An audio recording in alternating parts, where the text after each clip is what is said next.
Being in a town with 3 movie theaters that rarely take a chance on the more artistic, unique, indie, or lesser known films, we didn't get Sorry to Bother You, and we didn't even get 8th Grade.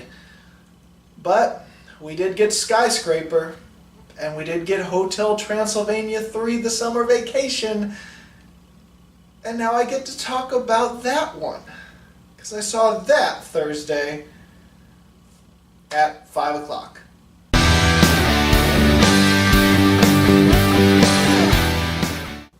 Hotel Transylvania 3: The Summer Vacation is the continuation of a animated franchise that does have its fans out there, and let me tell you this, I'm not one of them. In this installment, Dracula is feeling quite lonely. He just wants a date, he just wants a match, he wants another zing. His daughter, thinking that it might just be him being crazy and cooped up in the hotel for so long, decides we need a family vacation. So they book a cruise ship and they go out on the ocean. So now Dracula, the family, the gang, the hotel, they're all having fun on a cruise ship, having a vacation. But that's not all. Dracula sees the captain of the ship, zings with her, and unfortunately for them, she is planning to annihilate all of the monsters on the cruise ship because this is all a trap, and she is a Van Helsing. Again, let me state that I've never been a fan of the Hotel Transylvania movies. There's a lot of people that felt the first one was good and a underrated film, or at least an underrated animated film. So if you do like the other 2 Hotel Transylvania films, you might like this one as well. Just know this is coming from a person that just didn't like the other 2 films either and really was not excited to see a third one. Even though I don't like the other 2 Hotel Transylvania movies, I will admit that both of the other 2 films do have its moments. They do have scenes in them that are either really creative, really brilliant, nicely executed. There are things in these movies that are good.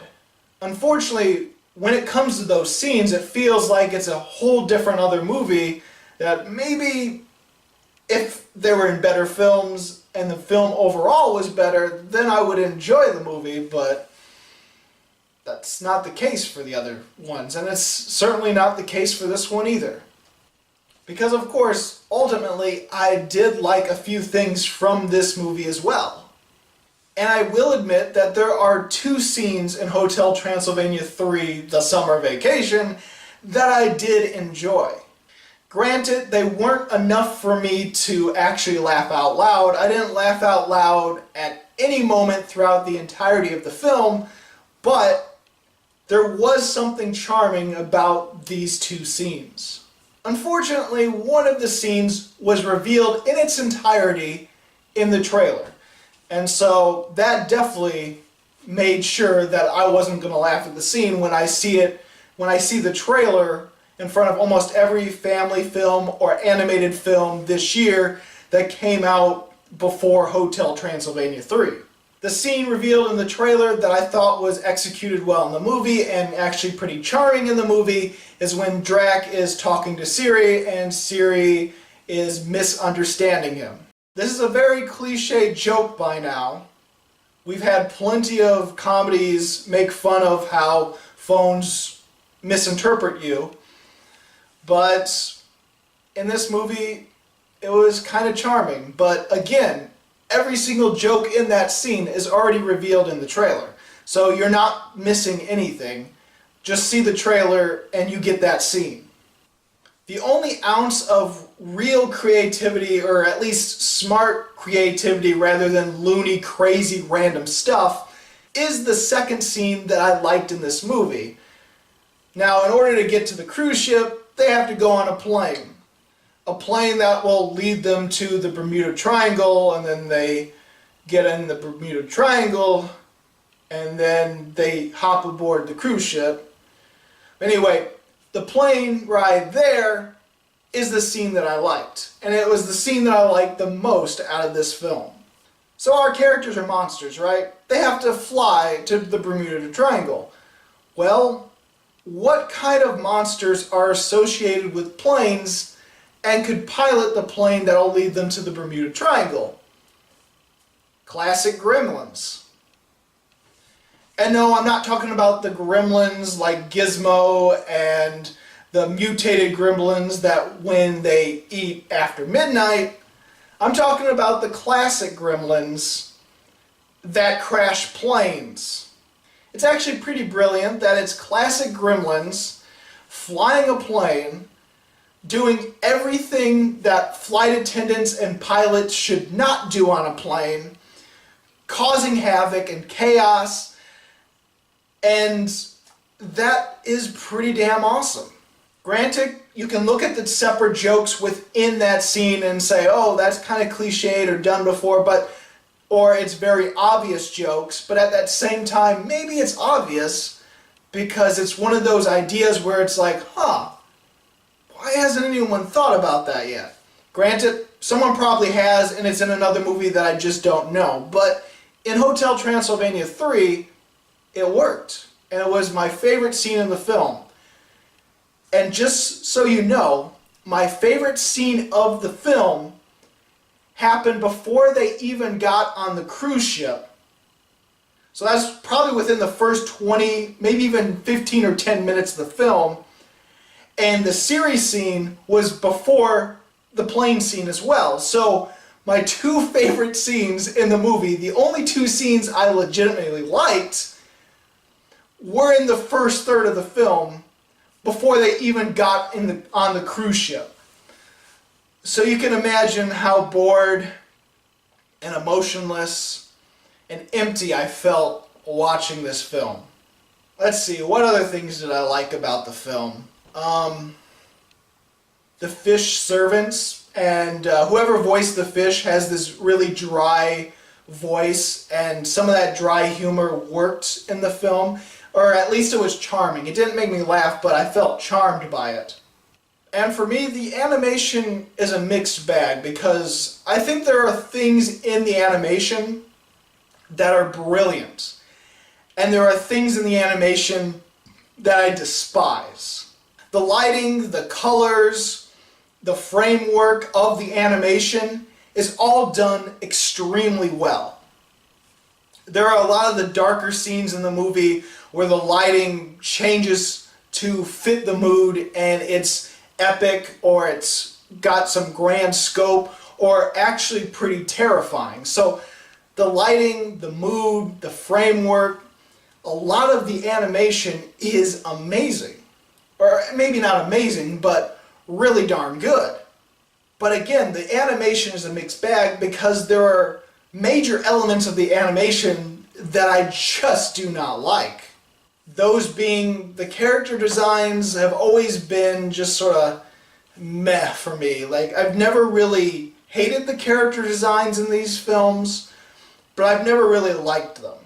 But what I really do hate about the animation is some of the things that really irk me in animation, and that is the over-animation of the characters and how they're just moving their arms like crazy. That's like they always have to move, they always have to make a crazy facial expression, they always have to get in situations where the characters move or dance in really weird, unnatural ways. The characters always have to make some sort of unnatural bend to their body that makes no sense. And you think, oh, well, it's because they're monsters. Well, the human characters do that too. In fact, the human Johnny, there was the volleyball scene that you might see a little bit in the trailer. When he's getting warmed up, he starts doing all the over cracking of knuckles and getting ready. And at one point, his waist just like turns into a right angle. And it's like, okay, you just broke your spine, buddy. And you're like, oh, it's an animation, who cares? But there's something about that in animation that just really rubs me the wrong way. And so again, the animation is a mixed bag, and there's things that are just great about it, and there's just things that I just honestly dislike.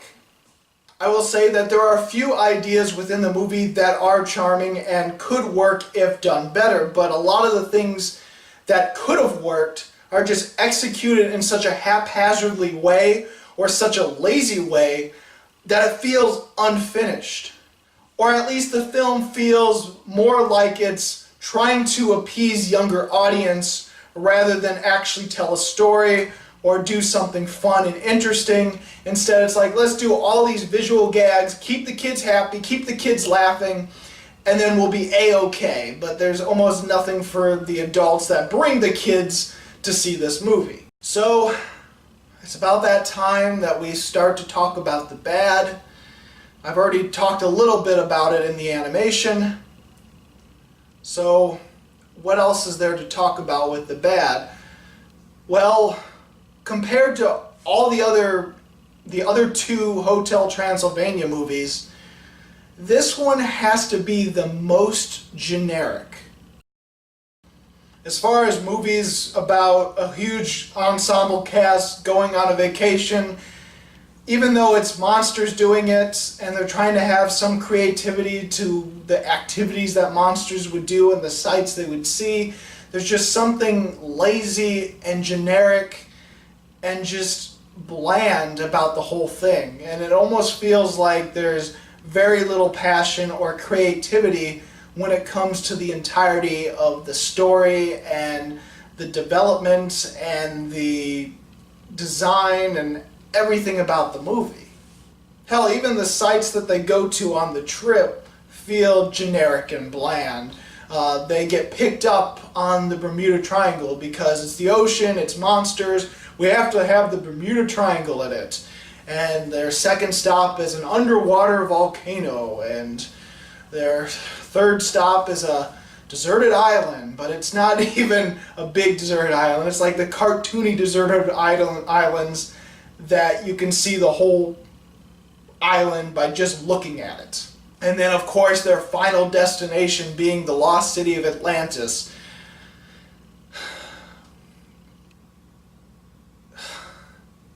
And you can argue that the whole thing is a trap, so it's not meant to have creative stops, but then again, it's just doesn't make the movie that interesting.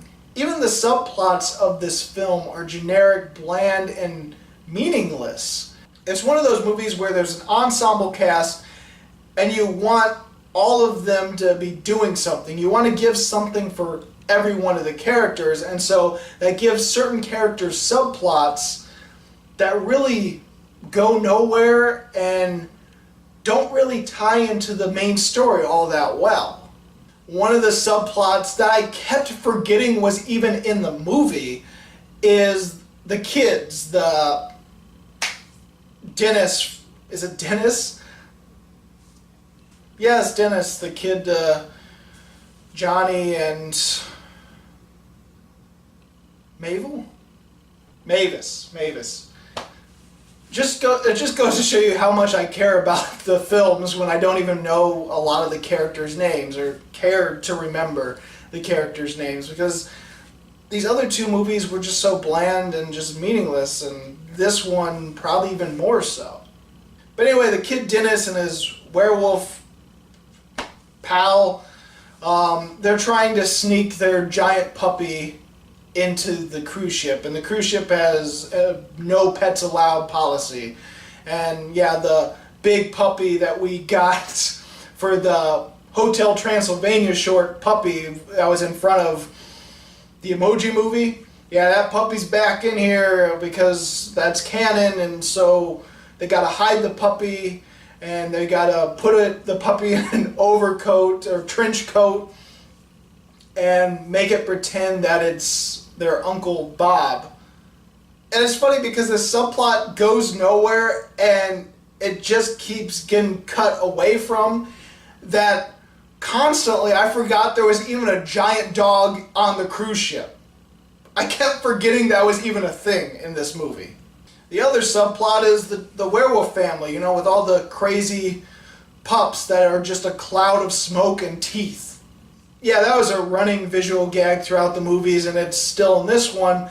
But on the cruise ship, they discover there's a daycare, and this scene was actually decent, where they're talking to the daycare person, who's another one of the fish people, and they're thinking it's a scam. Like, so we really give you our kids and you take care of them and we get to do what we want to do? And he's like, yeah, that's what a daycare is. And so they leave the kids there and they come out and they're wondering, okay, so what do we do now?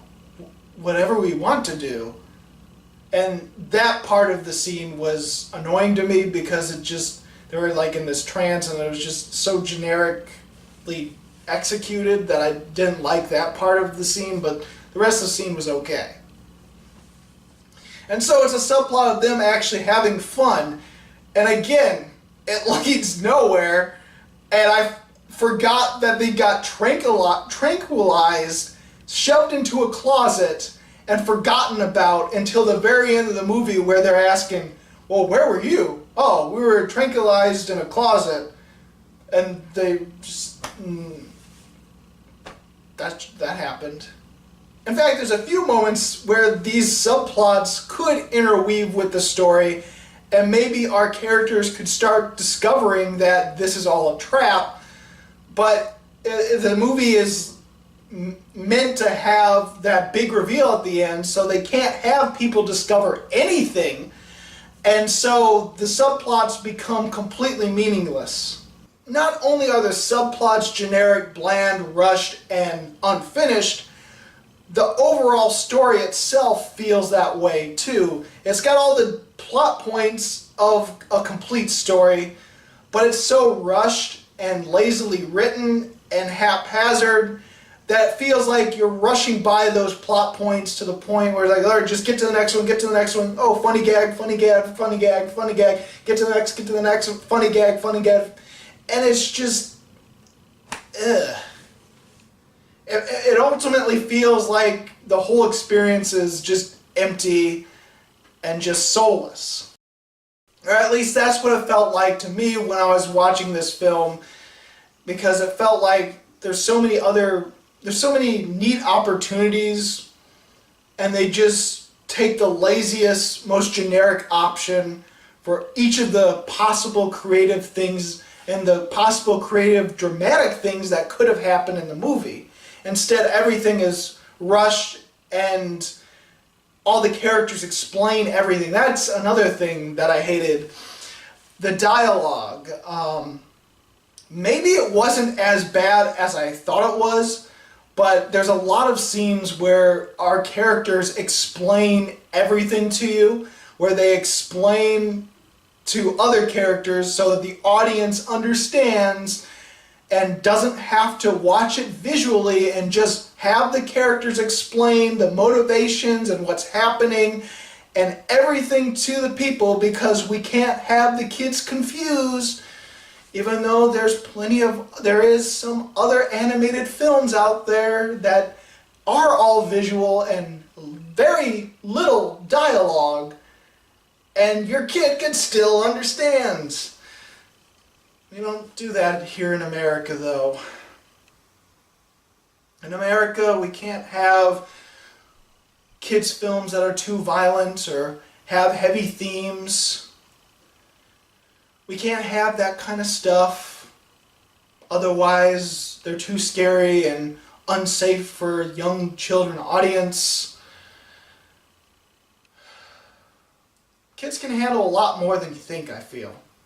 Granted, there's still things that go over the line, but I think kids can tell the story visually or understand the story visually if the movie will let them, but a lot of it is just explained in the worst kind of way, the kind of ways where the characters wouldn't naturally say these things, and it's clearly meant to explain to the kiddies what's going on. Again, there might not have been that much dialogue like that, but there are so many key moments that explain the story to the point where it also made it generic and just bland, and that's another thing that I hated about the movie. There is a lot of visual gags in this movie, but it's a lot of the visual gags that I don't like in a kid's film. The kind that are just and a lot of them are just repeated to the point of just making it worse and worse. Ultimately, most of the story of this movie revolved around points where, oh, let's get to this point so that our characters can do crazy motions, unnatural things, or to have a visual gag that the kids could laugh at. That's what the majority of the film felt like for me. It wasn't a story. It was just, let's get to the next visual gag to keep the kids happy and entertained. And if you're fine with that, then it works for you. But I'd rather have some sort of meat in the story. I'd rather have something to grasp onto that isn't generic and bland. But you know what? Even with the things that I disliked, I couldn't say that it was a horrible, terrible film to sit through. It was just a boring, bland film to sit through. It was a meh movie. And then it got to the climax of the film. The climax of the film, the climactic battle in the movie, almost has to be seen to be believed. I'm talking complete lunacy to the point where I could not understand or fathom that I was actually seeing this on the big screen.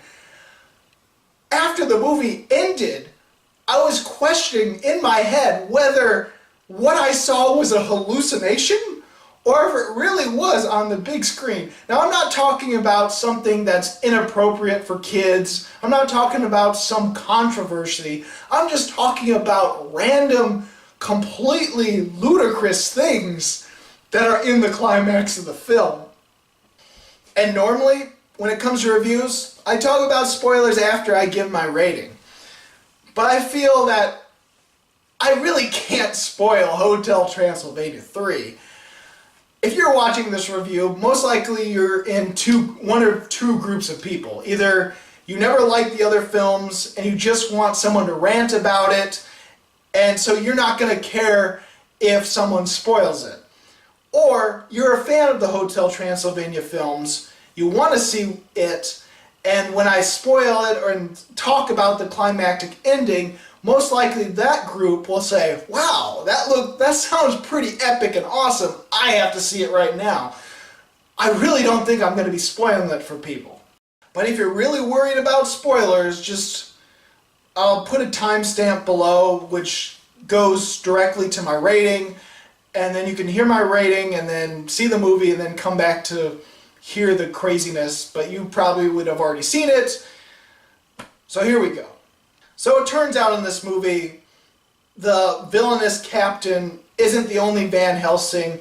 Her great-great-grandfather is still alive, the real Van Helsing, and all of his body parts are mechanized now, and so he's this gross sort of weird, like, steampunk furnace with with a head and hands, basically. Anyway, their main goal is to lure monsters onto a cruise ship, take a cruise to the lost city of Atlantis, steal an artifact from the lost city of Atlantis, because this artifact, when used, shoot, there is the light. Anyway, this artifact is the cause of the sinking of Atlantis, and the cause of all the monsters in Atlantis to be destroyed, because apparently Atlantis was just a city of monsters, so basically fish people. Not the fish people that we see on the boat as the servants, different fish people. And so Van Helsing wants to lure all the monsters to Atlantis, trap them, use the artifact, and kill all the monsters. Simple enough. Now, it's when they get to Atlantis that I start seeing flaws and continuity errors within the film, and that is Atlantis rises. They're saying Atlantis will rise again and they can visit Atlantis, right? Atlantis is now a casino because, of course, it's a casino. And a Kraken is a lounge singer voiced by one of the Jonas Brothers, I believe. And so we lure all the monsters into the casino while the captain girl gets the artifact. So as Atlantis was rising, I was thinking, okay, this is all a trap because, well, I mean, it is a trap, but I thought this was all made up from the Van Helsings, like they created a version of Atlantis because Atlantis was destroyed by the artifact, you know? Atlantis sank and all the fish people in the casino I thought were robots because they're the things in this movie that barely moved and they were hunched over in a way where I'm like, they're robots, right? So this is all an illusion. Turns out it's not. Atlantis still exists. I guess it didn't kill everyone. I guess it kind of makes sense, but at the same time, the movie made it out to believe that the Atlanteans and Atlantis was gone forever, and this is just a portion of Atlantis that comes back, and I don't know. That part of it was stupid, but I'm not kidding. I haven't even gotten to the crazy stuff yet. So the crazy climax of this film,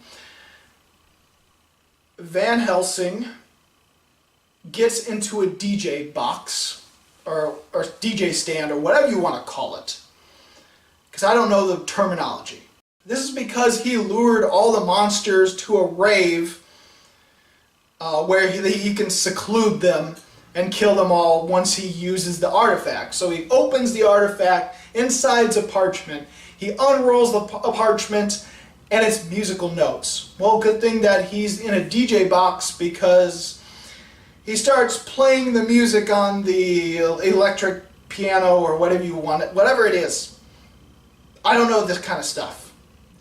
So, what is the ancient music from this ancient artifact that sunk Atlantis?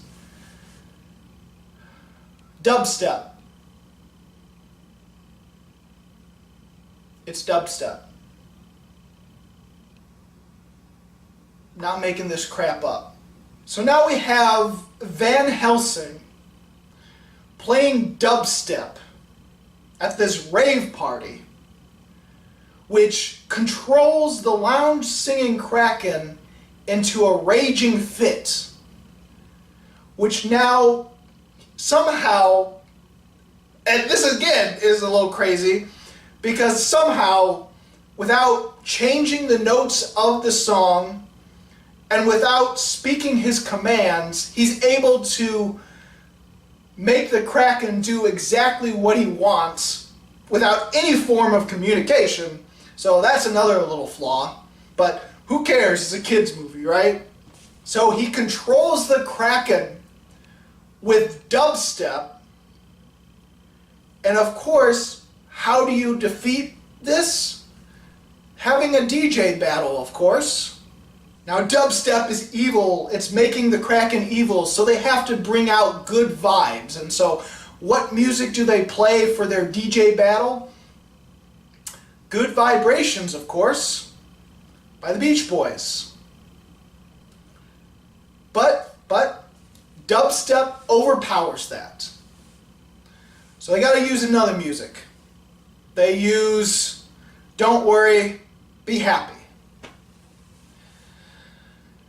But that too is overpowered by dubstep. So their last ditch effort, they use one song that no one can resist. The Macarena.